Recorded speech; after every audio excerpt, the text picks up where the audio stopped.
Yo era el mayor de 9 hermanos y con todo tener tanta gente en la casa, porque como era el mayor me achicaban para que los otros quedaran más o menos parejos, o sea, me sentía así muy descolocado también. Y eso se notaba un poco en la pintura, tenía una cosa de soledad, que todos esos primeros cuadros que están acá en el libro al principio eran como cortes de la tierra. Entonces los cortes de la tierra era como si hubieras poco a poco ir subiendo hasta llegar, había un cielo y una tierra y después apareció el árbol, el ombú, y ahí ya partía la vida más normal.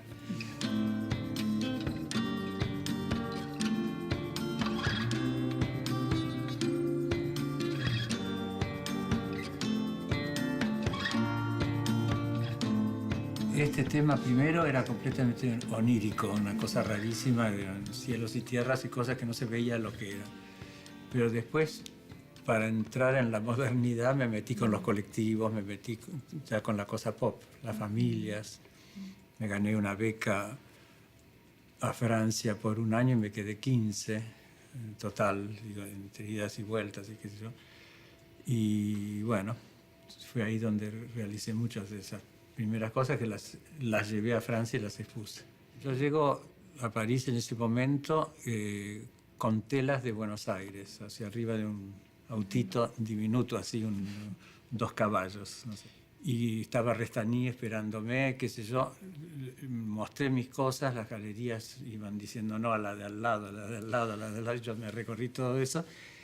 Y al año estaba exponiendo ya bien con Iris Clat, que es una galería muy importante que hubo en ese momento allá, y también con representando Francia en Montreal, por ejemplo, con otros 2 franceses. Me eligieron a mí, que nunca supe quién me eligió, así que es una cosa rarísima que aparecía en Montreal.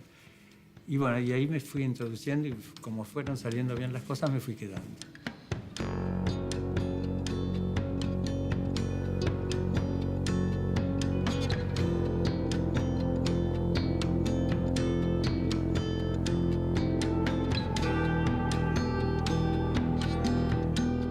Primero hice una exposición sobre el tema de María Antonieta y las favoritas de Francia, con los mismos colores de los colectivos y de las madres abusivas y todo eso, pero traducido a María Antonieta, hacia personajes de la historia francesa.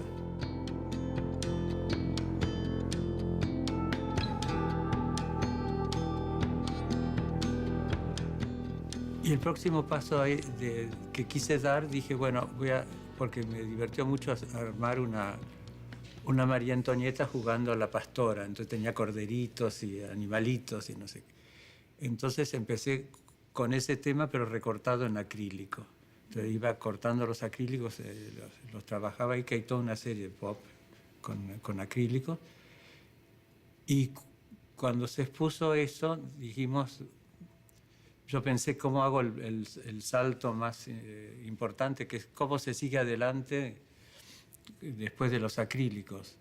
Y entonces ahí se me ocurrió salir a la calle y empezar completamente otra historia, que es el arte social, como digo yo, que es colorear las aguas, meterte con otro público, encontrar el público en la calle, trabajar a la misma dimensión. Y ahí hay un cambio ya total. Los cuentos que te estoy haciendo son paulatinos, pero son muy rápidos, es de un año al otro. Y después ya empiezo con las coloraciones.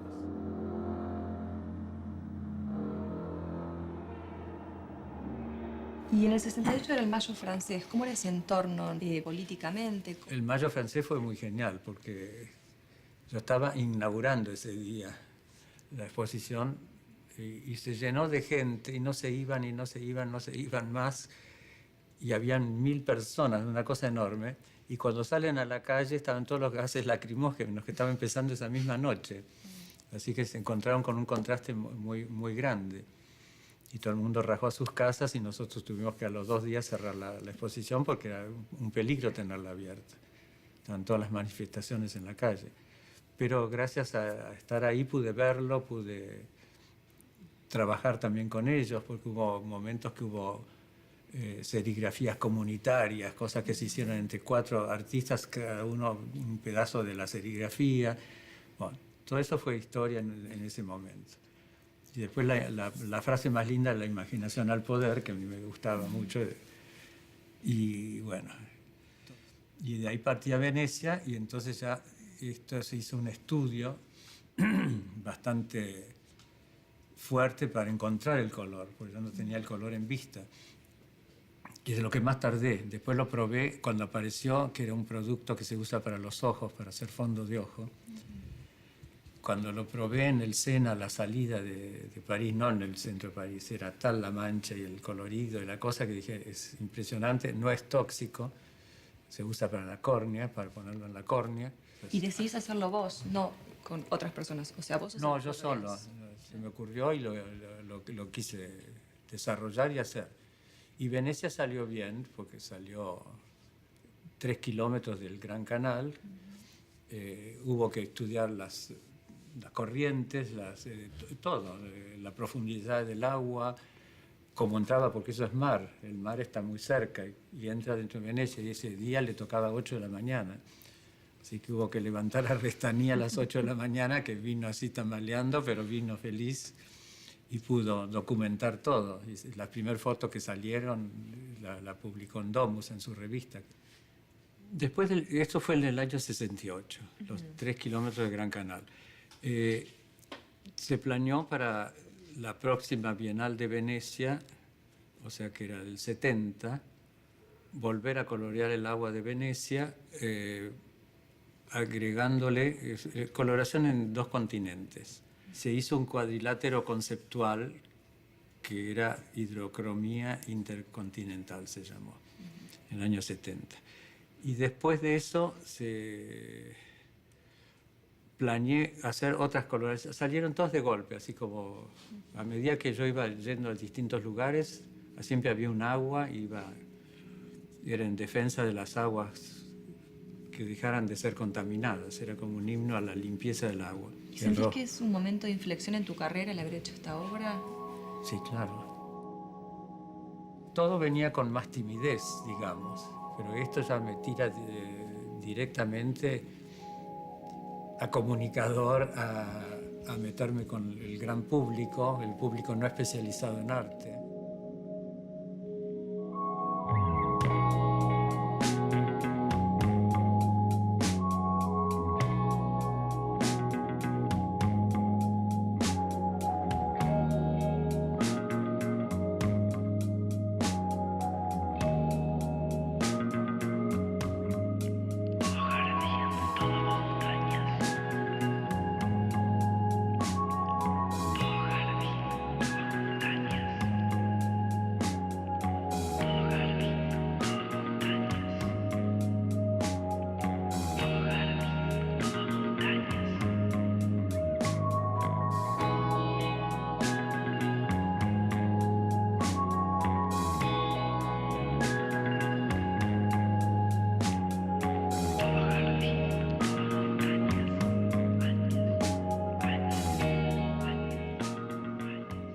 A partir de esa coloración de los 4 puntos, hubo montones de otras coloraciones.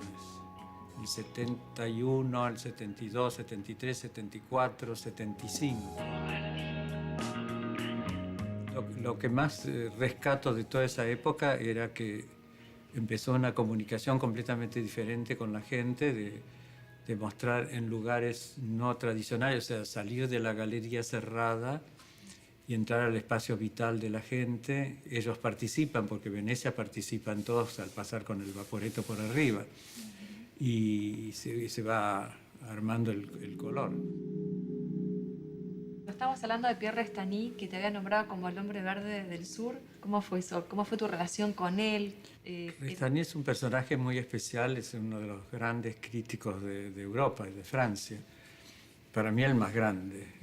Me tocó la suerte de conocerlo y de estar al lado de él todo el tiempo, porque lo conozco en la época del Di Tella, acá en Buenos Aires, y cada vez que yo viajaba a algún lado, él estaba en ese lado o aparecía, o sea que nos hemos encontrado a todo lo largo del mundo, hasta en Tokio, hasta en Brasil, hasta en lugares muy raros y muy diferentes. O sea que es muy impresionante, porque cuando escribió el libro, este que está acá, sabía de memoria un montón de cosas porque me había encontrado en los lugares. Además estaba con las fichas que yo le mostraba de lo que yo había hecho, y fue para él muy fácil armar ese libro.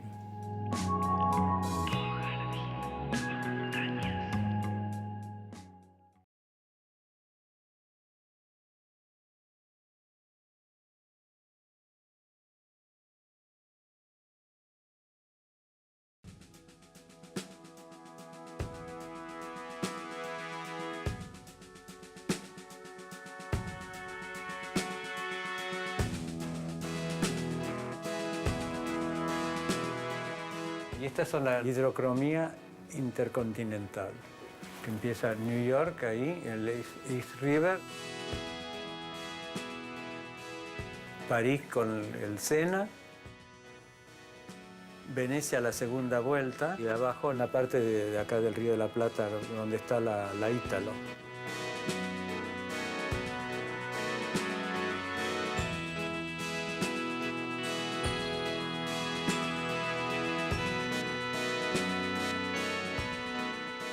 En realidad fuiste un antecesor del land art en un punto, ¿no? Antes que los empaquetamientos de Cristo o Smithson. Yo a veces digo en chiste, soy antes de Cristo. Las cosas de gran escala. Él hizo cosas chicas hace mucho tiempo, pero chicas dentro de una calle o cosas así. En cambio, la coloración esta de Venecia tiene 3 kilómetros de largo, porque después es como un pulmón que respira. Después se fue a la noche. 8 de la mañana empezó, 8 de la noche se retira la marea y se va. Y él hizo el año 69, empaquetó la costa de Australia, con sus plásticos envolviéndola. La diferencia que teníamos, aparte del año de diferencia, es que él empaqueta y encierra y poluye también. Eso es lo que le han criticado los ambientalistas, cuando él envuelve las islas y cuando hace cosas así, de que todos esos plásticos quedan tirados al agua y todas esas cosas, como que no le importa la contaminación. Lo tuyo es lo opuesto. Y lo mío es lo opuesto, que es limpio, pasa con la marea y se va. Y desde la reflexión, ¿no? Justamente, es un señalamiento. Bueno, era que yo pensaba en el planeta y en el cuidado de las cosas y los artistas del land art, no.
Y empecé después a plantar en las calles de Buenos Aires.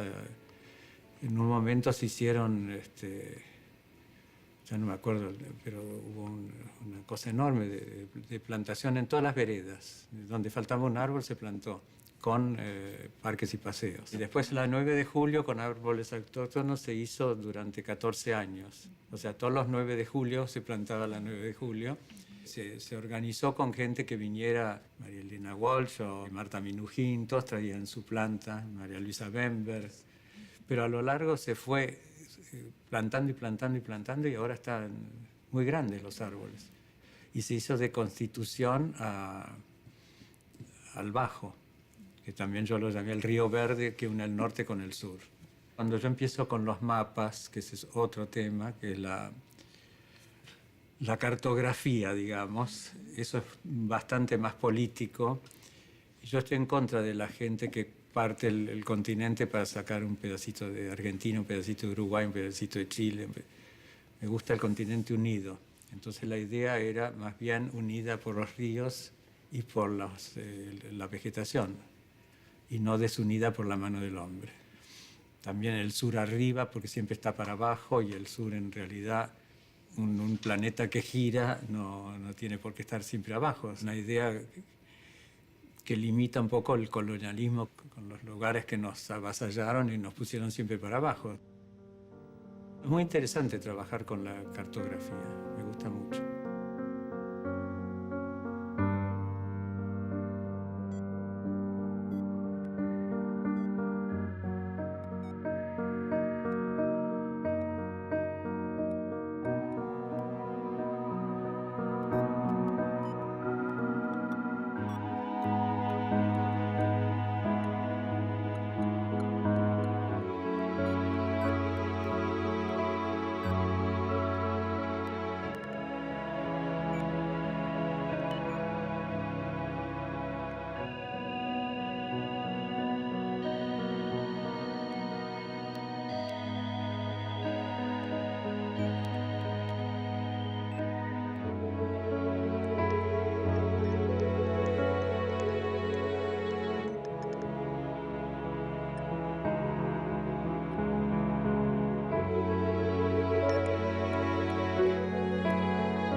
se está limpiando el riachuelo en este momento y están logrando sacar los barcos que están hundidos bajo agua. Se están haciendo bastantes arreglos dentro de todo, porque tendrían que hacer mucho más y terminar ya con la contaminación. Y ahora me han pedido de plantar 8 kilómetros de todo el borde de la Matanza Riachuelo. Así que eso puede ser muy lindo hacerlo.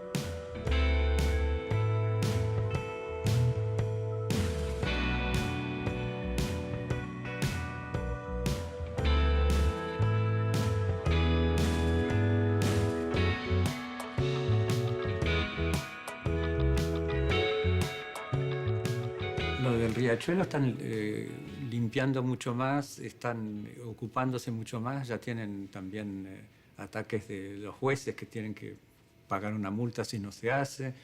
No sé, está muy avanzado el tema, pero no sé por qué también se va cerrando los ojos, se va dejando pasar. Ahora esto, como vamos a hacer, si mañana vamos a ver los árboles, dentro de unas semanas ya empezamos a plantar en pleno invierno. O sea que va a ser muy rápido también la plantación. Y eso también va a ayudar a la mejor vida de la gente que vive en la zona, porque hay casi 5 millones de habitantes que rodean Matanza Riachuelo.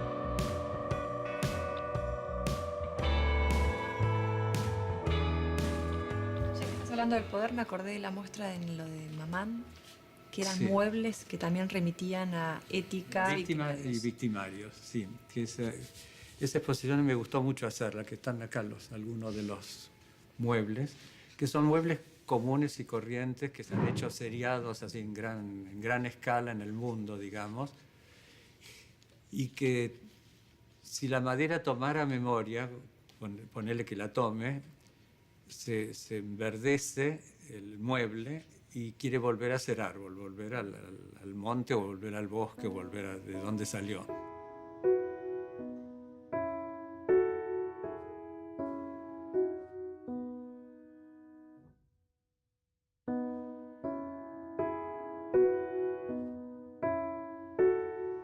Que esa es un poco la idea de esa exposición. Por eso son verdes, por eso se brotan de espinas, les pasan cosas.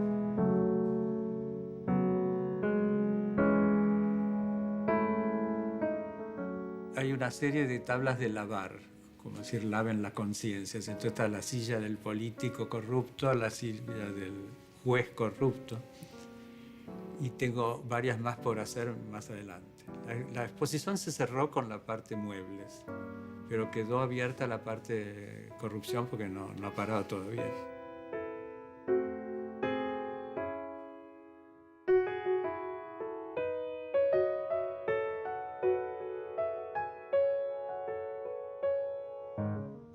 Cuando yo estuve un mes en Tokio, exponiendo una retrospectiva en el Museo Hara, le pedí al director que fuéramos a un restaurante y pidiéramos todos los palitos que se comió en esa noche.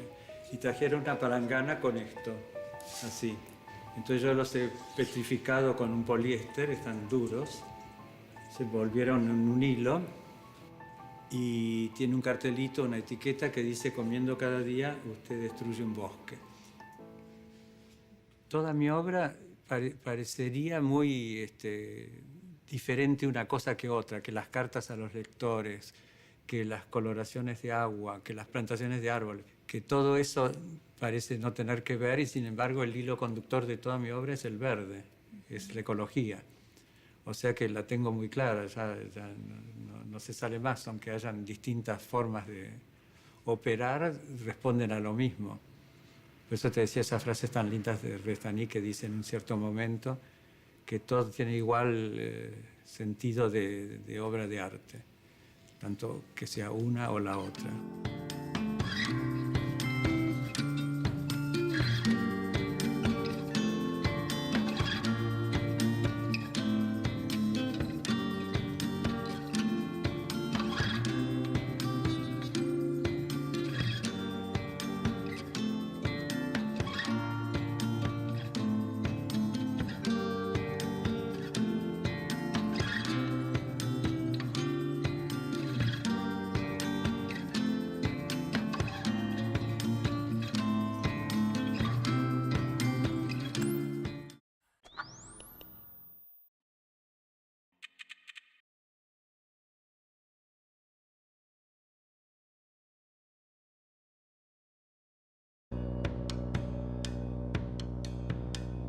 Yo era el mayor de 9 hermanos y